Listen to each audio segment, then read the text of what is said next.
صلی اللہ علیہ یا رسول اللہ وسلم علیہ یا حبیب اللہ صلی اللہ علیہ یا رسول اللہ وسلم علیہ یا حبیب اللہ بشیر کہیے نذیر کہیے انہیں سراج منیر کہیے جو سر بسر ہیں کلام ربی جو سر بسر ہیں کلام ربی وہ میرے آقا کی زندگی ہے یہ سب تمہارا کرم ہے آقا یہ سب تمہارا کرم ہے آقا کہ بات اب تک بنی ہوئی ہے یہ سب تمہارا کرم ہے آقا کوئی سلیقہ ہے آرزو کا کوئی سلیقہ ہے آرزو کا نہ بندگی میری بندگی ہے یہ سب تمہارا کرم ہے آقا یہ سب تمہارا کرم ہے آقا کہ بات اب تک بنی ہوئی ہے عطا کیا مجھے کو درد الفت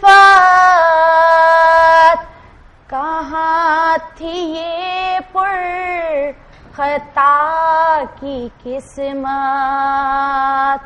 میں اس کرم کے کہاں تھی قابل میں اس کرم کے کہاں تھی قابل حضور کی بندہ پروری ہے یہ سب تمہارا کرم ہے آقا کسی کو کیا حال دل سنائے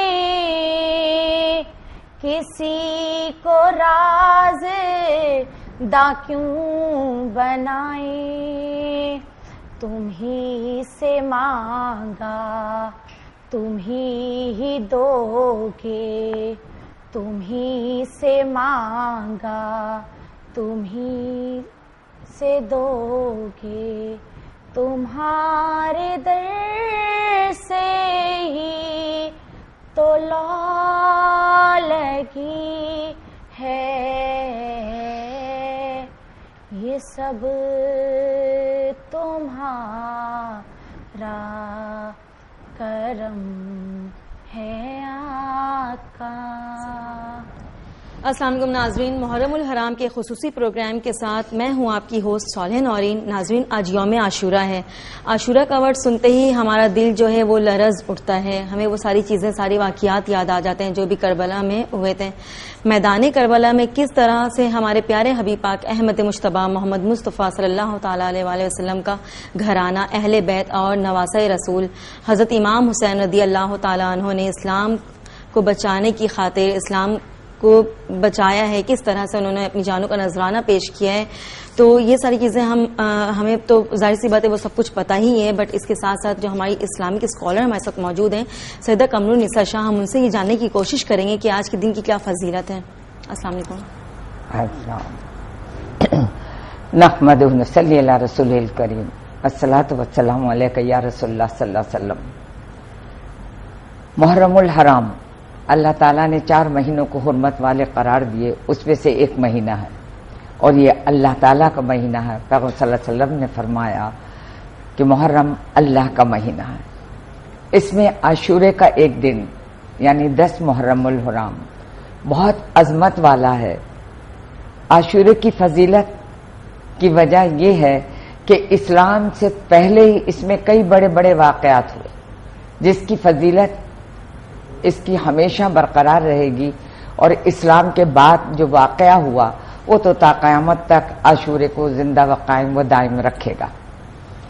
سب سے پہلے جو بڑے واقعات ہوئے ان میں اللہ تعالیٰ نے آسمانوں کو عاشورے کے دن پیدا کیا، پہاڑوں اور سمندروں کو عاشورے کے دن پیدا کیا، لوح و قلم کو عاشورے کے دن پیدا فرمایا، حضرت آدم علیہ السلام کو عاشورے کے دن پیدا فرمایا، حضرت آدم علیہ السلام کو جنت میں داخل عاشورے کے دن کیا، حضرت آدم علیہ السلام کی توبہ عاشورے کے دن قبول ہوئی، حضرت ابراہیم علیہ السلام کو عاشورے کے دن پیدا کیا، حضرت ابراہیم علیہ السلام کو عاشورے کے دن نار نمرود سے نجات دی، اور حضرت اسماعیل علیہ السلام کا فدیہ جنت کا دمبا عاشورے کے دن اتارا گیا.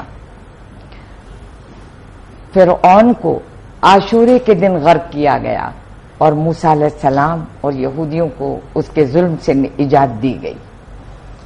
اسی وجہ سے وہ عاشورے کا روزہ شکرانے کے طور پر رکھتے تھے، جس کو بعد میں پیغمبر صلی اللہ علیہ وسلم نے بھی رکھا اور حکم بھی دیا، مگر آپ نے 9، 10 یا 10، 11 محرم الحرام کا روزہ رکھنے کا حکم دیا تاکہ یہود کی تقلید نہ ہو. حضرت عیسیٰ علیہ السلام کو عاشورے کے دن پیدا فرمایا اور عاشورے ہی کے دن آسمان پر اٹھایا. حضرت ایوب علیہ السلام کو عاشورے کے دن بیماری سے شفا ہوئی.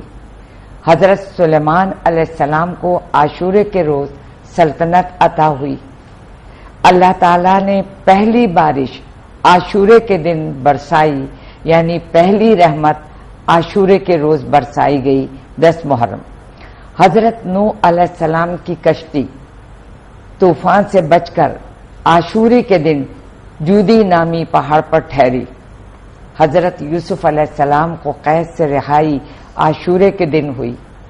حضرت یونس علیہ السلام کو مچھلی کے پیٹ سے عاشورے کے دن نجات ملی. یہ تمام واقعات اسلام سے پہلے عاشورے کے دن ہیں. اسلام کے بعد جو واقعات پیش آئے اس میں حضرت عائشہ رضی اللہ عنہا فرماتی ہیں کہ عاشورے کے دن یعنی 10 محرم کو اہل مکہ خانہ کعبہ پر غلاف چڑھایا کرتے تھے.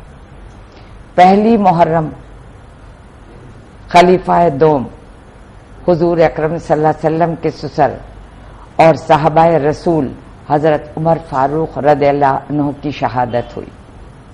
اور سب سے بڑھ کر جو واقعہ عاشورے کو اور 10 محرم کے دن کو جس کی عظمت تا قیامت تک قائم رہے گی وہ نواسہ رسول جگر گوشہ علی و فاطمہ بطول کے صاحبزادے امام حسین کی شہادت. آپ نے شہادت کا جام عاشورے کے دن نوش فرمایا. انا للہ و انا الیہ راجعون. یہ تمام واقعات عاشورے کی فضیلت کو بڑھاتے ہیں اور تا قیامت تک عاشورے کی فضیلت اسی طریقے سے رہے گی. فضیلت یہی ہے کہ اس دن انشاءاللہ اور آگے بیان کروں گی تو پتہ چلے گا کہ اس فضیلت کے دن ہمیں کیا کچھ کرنا ہے. ٹھیک ہے جی، آپ ہمیں یہ بھی بتاتے چلیں ساتھ ساتھ کہ حضور پاک صلی اللہ تعالیٰ علیہ وآلہ وسلم نے اس دن کون کون سے کام کو بہت افضل سمجھا اور عاشورے کے دن جو روزے رکھتے ہیں اس کی فضیلت کیا ہے، اس پہ ذرا روشنی ڈالیں. عاشورے کے دن اہمیت اور فضیلت، جب حضور صلی اللہ علیہ وسلم ہجرت کر کے گئے اور آپ نے دیکھا کہ یہودیوں نے روزہ رکھا ہوا ہے تو پوچھا، جس پر انہوں نے کہا کہ آج کے دن ہمیں فرعون سے نجات ملی تھی، جی. ہم شکرانے کا روزہ رکھتے ہیں. تو پیغمبر صلی اللہ علیہ وسلم نے خود بھی روزہ رکھا اور اس کا حکم بھی دیا کہ روزہ رکھو، مگر آپ نے ایک روزہ آگے پیچھے بڑھانے کا حکم دیا اور کہا کہ اگلے سال انشاءاللہ میں زندہ رہا تو 9-10 محرم کا روزہ رکھوں گا، جس سے ہمیں یہ حکم ملتا ہے کہ ہمیں اکیلا 10 محرم کا روزہ نہیں رکھنا. عاشورے کے روز جو کام پیغمبر صلی اللہ علیہ وسلم نے ارشاد فرمائے کہ کرنا افضل ہے، اس میں آپ صلی اللہ علیہ وسلم فرماتے ہیں کہ جو شخص عاشورے کے دن اپنے اہل و عیال پر کھانے میں وسعت کرے گا، یعنی جو کچھ روز پکتا ہے اس سے بن کر اچھا پکائے گا، اللہ تعالیٰ سال بھر اس پر رزق کی وسعت کر دے گا. سبحان اللہ. دوسرا حضور صلی اللہ علیہ وسلم فرماتے ہیں جو شخص عاشورے کے دن یتیم کے سر پر ہاتھ پھیرے گا، اللہ تعالیٰ یتیم کے سر کے بال کے برابر اس کا جنت میں درجہ بلند کرے گا.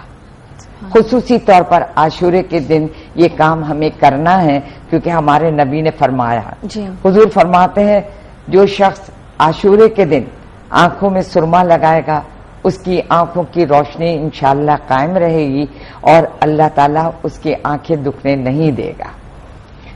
عاشورے کے دن خیرات کرنا جو طاقت ہے جس کی جتنی، اور سب سے بڑھ کر اس دن سید الشہداء امام حسین علی مقام اور اہل بیت کرام پر درود پاک پڑھنا، قرآن پاک پڑھ کر بخشنا، نوافل پڑھ کر بخشنا، فقراء اور مساکین کو کھانا کھلانا، یہ تمام افضل کام ہیں جو عاشورے کے دن کرنا ہے. حضور فرماتے ہیں عاشورے کا روزہ 1 سال پچھلے کے گناہ معاف کر دیتا ہے. یہ اس سے اس کی اہمیت واضح ہوتی ہے عاشورے کے روزے کی اور یہ کاموں کی کہ ہمیں اس دن یہ کام کرنا ہے. 10 محرم کا روزہ رکھنا بڑا ثواب ہے کیونکہ حضور اکرم صلی اللہ علیہ وسلم نے خود بھی رکھا اور رکھنے کا حکم بھی دیا. ابن ہریرہ فرماتے ہیں کہ حضور صلی اللہ علیہ وسلم کے نزدیک رمضان کے روزے کے بعد سب سے افضل روزہ عاشورے کا، یعنی آپ عاشورے کے روزے کے بعد رمضانوں کے روزے کے بعد مسلمانوں پر بات بتاتی چلوں ساتھ کہ اسلام سے پہلے عاشورے کا روزہ فرض تھا. اچھا جی. مگر رمضان کے روزوں کے بعد عاشورے کے روزے کی فرضیت ختم ہوئی، روزے کی فرضیت ختم ہوئی. عاشورے کے دن کی اہمیت اور عاشورے کے روزے کی اہمیت اور فضیلت ختم نہیں ہوئی. صحیح. وہ اپنی جگہ برقرار ہے. مسلمانوں کو رکھنا ہے اور اس سے فیض پانا ہے. حضرت ابن عباس سے روایت ہے کہ حضور صلی اللہ علیہ وسلم بڑی جستجو فرماتے تھے کہ عاشورے کا روزہ کب آئے اور رمضان کب آئے، مطلب آپ کو ان نیکیوں کا انتظار رہتا تھا. ابن عباس رضی اللہ عنہ سے روایت ہے کہ حضور صلی اللہ علیہ وسلم عاشورے کے دن کا روزہ رکھا اور حکم دیا کہ 9 اور 10 کا روزہ رکھو، 10 11 کا روزہ رکھو، یا پہلی محرم سے 10 محرم تک کچھ بھی روزے رکھ لو، اکیلا 10 محرم کا روزہ نہ رکھنا تاکہ یہود کی تقلید نہ ہو. ٹھیک ہے. اسی لیے یہی بتاتی چلوں کہ حکم ہے کہ جب آپ کو مشروب دیا جاتا ہے یا پانی دیا جاتا ہے تو آپ اتنا ہی مانگیں جتنا پورا پی لیں، گلاس میں بچا کر نہ چھوڑیں، کیونکہ یہود تکبرن چھوڑتے تھے کہ ہمیں بہت کچھ ملتا ہے. تو پیغمبر صلی اللہ علیہ وسلم فرمایا کہ یہود کی تقلید نہیں کرنی. یہاں یہ بھی سبق ملتا ہے کہ ہمیں کفار کے اعمال کی تقلید نہیں کرنی بلکہ اپنے دین اور حضور اکرم صلی اللہ علیہ وسلم کے ارشادات کی تقلید کرنا ہے. حضرت حفصہ رضی اللہ عنہ فرماتی ہیں کہ حضور صلی اللہ علیہ وسلم 4 کام کبھی نہیں چھوڑتے تھے: عاشورے کا روزہ، ذی الحج کے عشرہ